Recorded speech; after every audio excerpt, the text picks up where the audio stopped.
लक्ष्मीनाथसमारम्भां नादयामुनमध्यमाम् अस्मदाचार्यपर्यन्तां वन्दे गुरुपरम्परां। यदि राजाय विद्महे श्रीभाष्यकाराय धीमहि तन्नो रामानुजार्य प्रचोदयात्। ஆழ்வார்கள் திருவடிகளே சரணம். எம்பெருமானார் திருவடிகளே சரணம்.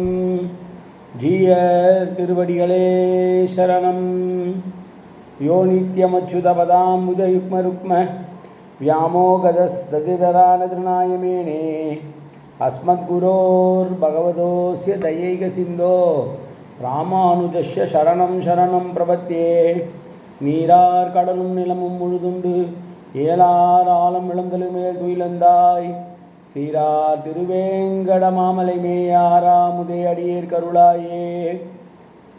எல்லாம் வல்ல ஏழுமலையான் பெருங்கருணையால் 4000 திவ்ய பிரபந்த பாசுர பதிவேற்றங்களின் வரிசையில் இன்றைக்கு 2670வது நாள் பாசுர பதிவேற்றம். நம்மாழ்வார் அருளிய திருவிருத்தம் என்கிற திவ்ய பிரபந்தத்தினுடைய 31வது பாசுரத்தை அனுபவிக்க இருக்கிறோம். முதலிலே கிடம்பி ஆச்சான் அருளிய தனியன் கருவிருத்த குழி நீத்த பின் காமக்கடுங்குழி வீழ்ந்து ஒரு விருத்தம் புக்கு உழல் உருவீர் உயிரின் பொருட்கட்கு ஒரு விருத்தம் புகுதாமல் குறுகுயோர்கோன் உரைத்த திருவிருத்த தோரடி கற்று இரீர் திருநாட்டகத்தே. 31வது பாசுரம். இசைமின்கள் தூது என்று இசைத்தால் இசையிலம் என் தலைமேல் அசைமின்கள் என்றால் அசையும் கொலாம். அம்பொன் மாமணிகள் திசைமின் மிளிரும் திருவேங்கடத்தவன் தாள் சிமயம் மிசைமின் மிளிரிய போவான் ஊழிக்கொண்டே மேகங்களே. தூது சொல்வதற்காக மேகத்தை பார்த்து கூப்பிடுகிறாள். ஆனால் நாங்கள் தூது செல்ல மாட்டோம் என்று மேகங்கள் இசைய மாட்டேன் என்கிறது.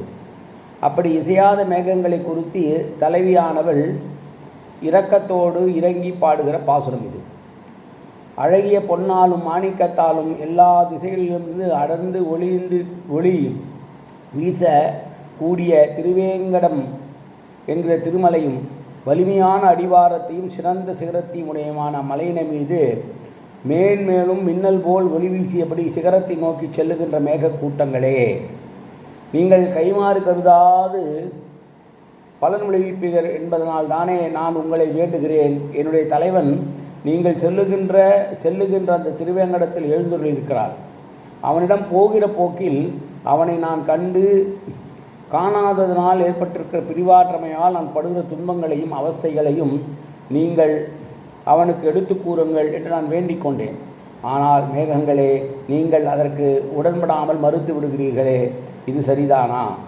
சரி, திருவேங்கடம் சென்று மீண்டு வருபவர்களுடைய திருப்பாதங்கள் அதுவாவது என் தலை மீது பட்டால் கூட போதும் என்று கருதி அவ்வாறு செய்யுங்கள் என்று கேட்டால் அதற்காகவாவது நீங்கள் உடன்படுவீர்களா என்றும் எனக்கு தெரியவில்லை. ஏன் என்னை இப்படி பாடாய்படுத்துகிறீர்கள்? விண்ணின் மேல் செல்லும் மேகங்களை பார்த்து தன் ஆற்றாமையை வெளிப்படுத்துகிறாள் பராங்குச நாயகி என்கிறார் ஆழ்வார்.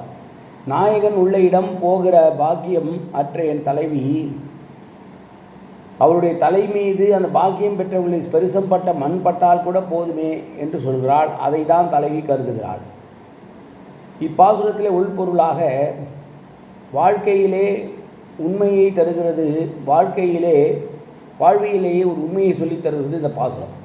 நமக்கு ஒரு காரியமாக வேண்டும் என்று சிலரை நாம் கோர வேண்டுமானால் அவர்கள் வேறொரு காரியத்திலே மும்முரமாக இருப்பது தெரிந்தாலும் கூட அவர்கள் நினைத்த காரியமும் சிறந்தது என்று சொல்லிவிட்டு நம்முடைய காரியத்தையும் எடுத்து சொல்ல வேண்டும் என்று கேட்பது போல தலைமின் மேல் அசைமின்கள் என்று திருவடி தீட்சை என்கிற வடமொழி என்பதை சொல்கிறது. திருவடி தீட்சை என்பது காலால் படுகிற ஸ்பரிசம். முன்பு தூது சென்ற பறவைகளும் அன்னங்களும் வண்டினங்களும் மீண்டும் வந்து செய்தி எதுவும் சொல்லாததினாலே இப்போது விண்ணிலேயே சந்தரிக்கக்கூடிய மேகத்தை பார்த்து தூதுவிட முயல்கிறாள் தலைவி. ஆனால் அப்படியும் அந்த மேகங்கள் கைமாறு வேண்டா கடப்பாடு உடையன என்று நாம் அறிந்ததாலும் அவை எதையும் செய்ய மறுக்கின்றன.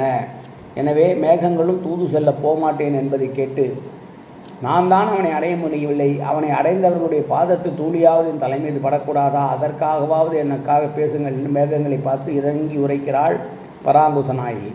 மீண்டும் பாசுரம். இசைமின்கள் தூது என்று இசைத்தால் இசையிலம் என் தலைமேல். அசைமின்கள் என்றால் அசையும் கொலாம்.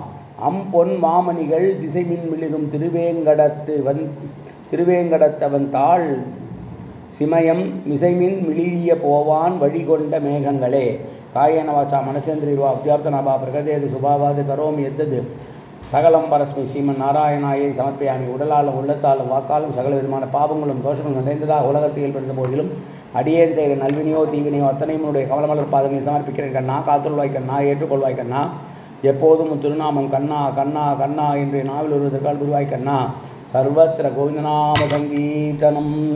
கோவிந்தா கோவிந்தா கோவிந்தா கோவிந்தா கோவிந்தா கோவிந்தா கோவிந்தா கோவிந்தா கோவிந்தா.